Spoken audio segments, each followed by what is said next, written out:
दोस्तों, आज के इस हॉरर पॉडकास्ट में अजय नाम के लड़के के साथ घटित घटना को शेयर करेंगे। तो चलिए शुरू करते हैं।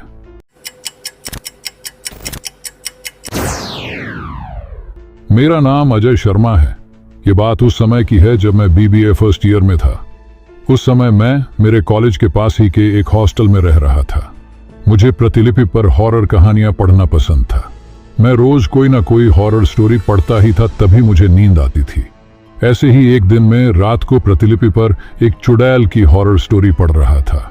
कहानी पढ़ते पढ़ते मुझे कब नींद आ गई और रात के तकरीबन 2 बजे मेरी नींद खुली। मैंने अपने कमरे की खिड़की खोली और बाहर का नजारा देखने लगा। आज बाहर काफी तेज हवा चल रही थी। साथ ही में मैं आपको बताना चाहता हूं कि मेरे हॉस्टल के आसपास काफी पेड़ पौधे हैं। मेरे हॉस्टल के आसपास कम ही लोग रहते थे। हॉस्टल के पीछे की ओर एक घना जंगल था। मेरे रूम की खिड़की जंगल की ओर थी। मैं अपने पलंग पर लेट गया और सोने की कोशिश करने लगा, पर मुझे नींद नहीं आ रही थी। थोड़ी देर बाद मेरी आंख लग गई। मेरी नींद एक खटखट की आवाज से खुली। उस समय मैं अपनी खिड़की पर पर्दा लगाना भूल गया था। बाहर एक हाथ दिख रहा था जो लगातार मेरी खिड़की के शीशे पर नॉक कर रहा था। ये देखकर तो मेरी हालत ही खराब हो गई, क्योंकि मेरा रूम तीसरे फ्लोर पर था। मैंने देखा कि बाहर जो कोई भी था, अब वो तेजी से खिड़की खटखटा रहा था। धीरे धीरे वो 2 हाथों से खिड़की को खटखटाने लगा। धीरे धीरे वो मेरे सामने आने लगा। मेरी तो डर से हालत ही खराब हो गई थी। मेरे मुंह से न तो आवाज निकल रही थी और न ही मैं हिल पा रहा था। मैंने देखा कि एक झुर्रीदार चेहरे वाली औरत मेरी खिड़की के कांच से चिपकी है और लगातार मुझे ही देखे जा रही है। वो औरत मेरी खिड़की को खोलना चाहती थी, पर खिड़की अंदर से बंद थी। अब वो औरत खिड़की को जोर जोर से पीटने लगी और काफी गुस्से से मुझे देखने लगी। मैं समझ गया कि आज ये मुझे नहीं छोड़ेगी। फिर वो औरत शांत हो गई और मुझे इशारों ही इशारों में इस खिड़की को खोलने के लिए कहने लगी।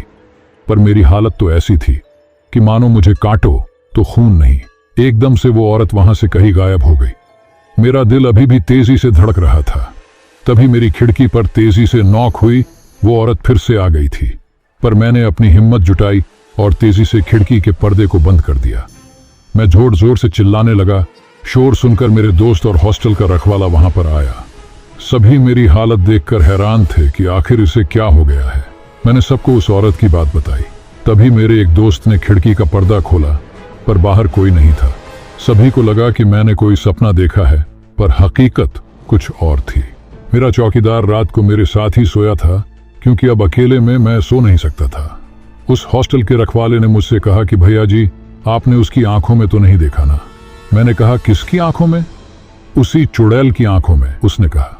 पर तुमको कैसे पता और उसकी आंखों में देखने से क्या होता? मैंने पूछा। भैया जी, अगर आप उसकी आंखों में देख लेते तो अब तक आपको वो चुड़ैल अपने साथ ले गई होती। जो भी इस कमरे में रहता है उसके साथ ऐसा ही होता है। इस हॉस्टल से 1-2 बच्चे गायब भी हो गए जिनका कोई पता नहीं चला। उन्हें वो चुड़ैल अपने साथ ले गई और उन्हें खा गई। ये सुनकर मेरा कलेजा मेरे मुंह में आ गया। खैर, कल मैं आपको एक नया कमरा दे दूंगा, रखवाले ने कहा। अगले दिन मैंने अपना हॉस्टल ही बदल लिया। अब मैं एक ऐसे इलाके में रहता हूं जहां पर आसपास कोई जंगल नहीं है। सो आई होप गाइज आपको ये हॉरर स्टोरी अच्छी लगी होगी। मिलते हैं आपसे नेक्स्ट हॉरर पॉडकास्ट में। जब तक के लिए tata bye bye and thanks for watching. धन्यवाद।